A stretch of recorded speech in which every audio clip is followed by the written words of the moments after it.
We're installing a simple device in city facilities that helps save lives. Plus, we'll give you an update on the city's latest effort to crack down on red light runners. These stories next on The Issues.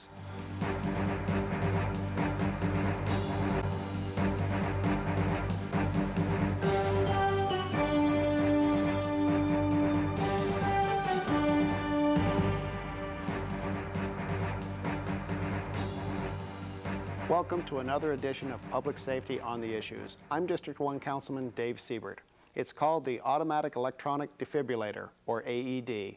The name of this device is a bit complicated, but it performs a task, a simple task. It saves lives. Valerie Jabera has more in this report. It's called an Automated External Defibrillator, or AED, and it aids in saving the lives of heart attack victims. And that's exactly what happened in the baggage claim area at Sky Harbor Airport when a woman went into sudden cardiac arrest. Apparently she had just arrived from out of town and she was in the process of picking up her luggage when she had this heart attack.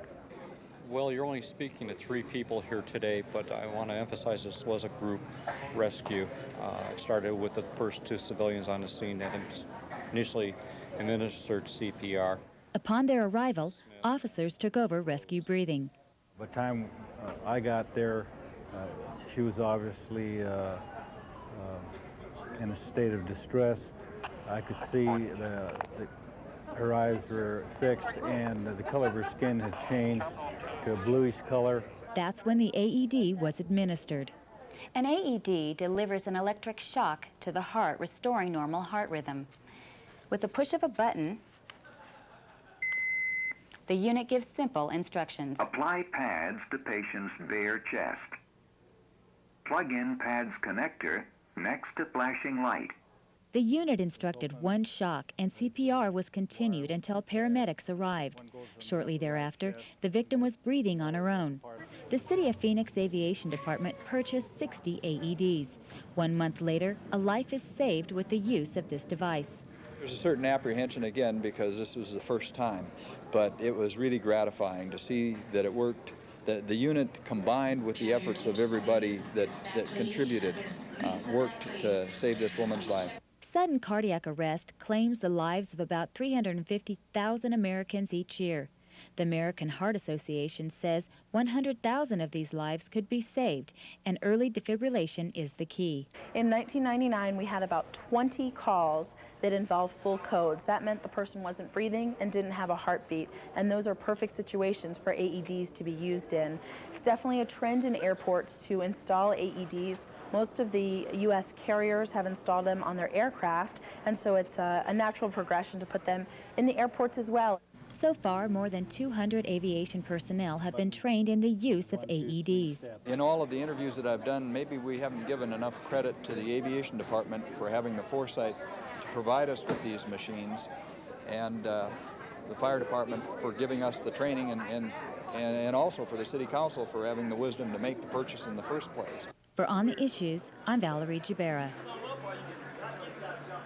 Joining me today to talk further about this life-saving device is Deputy Chief Bob Kahn and Deputy Chief Russell Beauvais from the Phoenix Fire Department. Gentlemen, we're here to talk about a very important life-saving device. I know we've done interviews on these before, we've told the public about them before, but we have recently seen a life-saving effort that was successful with this device. Let's talk about it.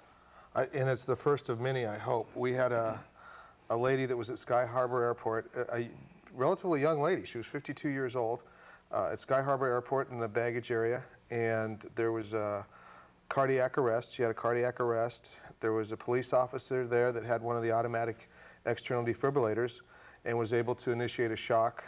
We got our Station 19 firefighters there, and she was a save. Because of the police officer and because of the AED, she went back to Philadelphia. So she's one of our very first at Sky Harbor official saves since we've been working on getting these out in the field.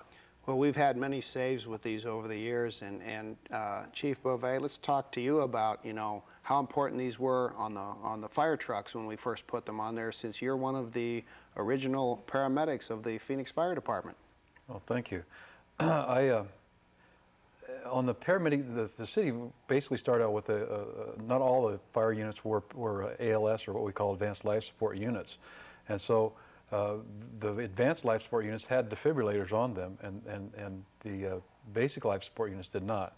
Well, we were able to put these on the basic life support units, and along with CPR until the paramedics got there, they were able to initiate a shock when the machine decided that one was indicated, and thus saving lives early on the onset of a cardiac problem. So we now have them on all the fire trucks, and then when we decided that, this would be kind of a nice idea, I remember Chief Kahn, you and I talked about this quite some time ago, that the more places we can put these, the better off we were. In fact, the first two came out of the District 1 Council budget to put up in our community centers, and then the airport bought quite a few of them, and that is really exciting to see that the ones that the aviation department purchased for the airport have actually saved a life, and that wasn't that long ago. No, it was recently. What we know, we have a good response time. We've talked about this, and Chief Beauvais, our Director of Medical Services now, has been involved in this for a long time, and he knows that these save lives. It's medically proven. But we also know that our response time combined with certain facilities, meaning access, as in Sky Harbor Airport or more than one-story buildings, means we get there to the curb sometimes in 4.5 minutes, but locating the patient takes more time.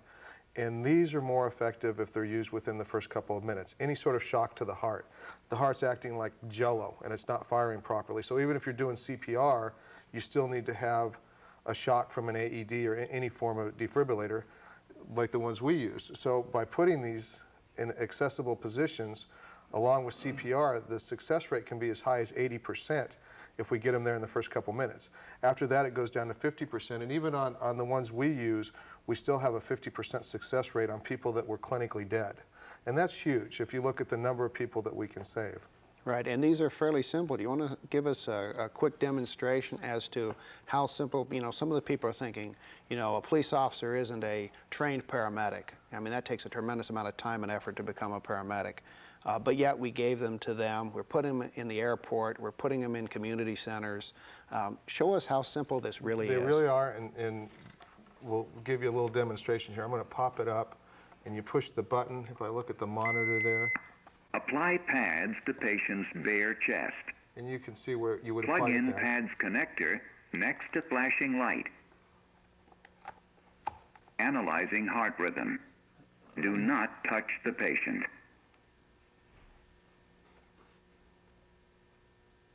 Shock advised. Charging.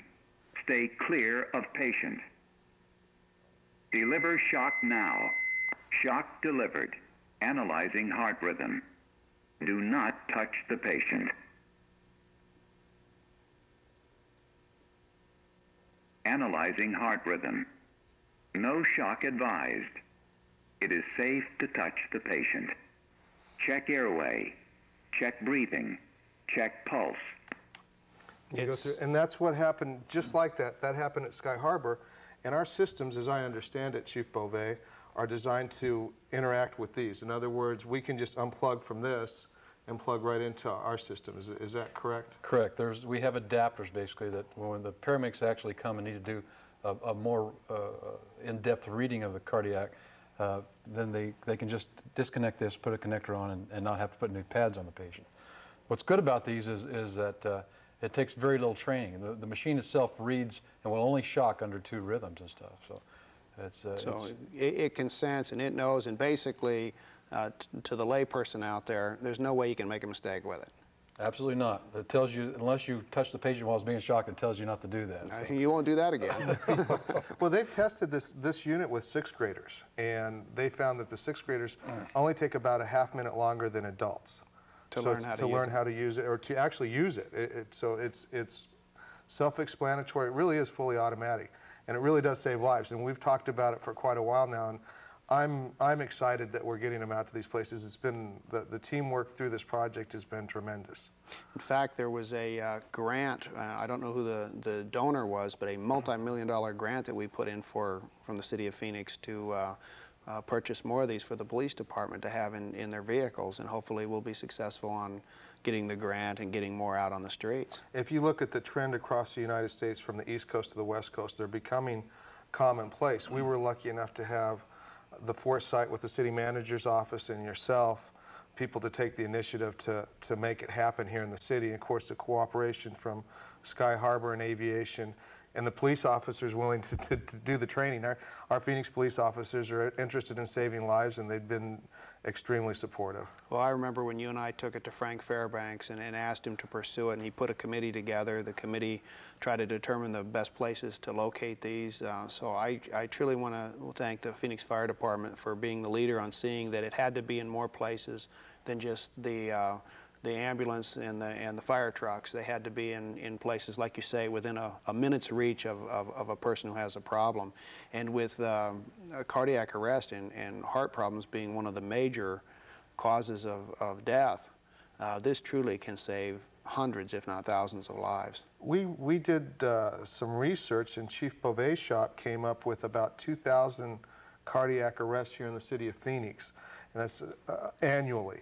But that's a lot of people who could go home. And even at a 50% success rate, you could save 1,000 lives. Hopefully we could be closer to that 80% numbers. But you can get caught up in numbers.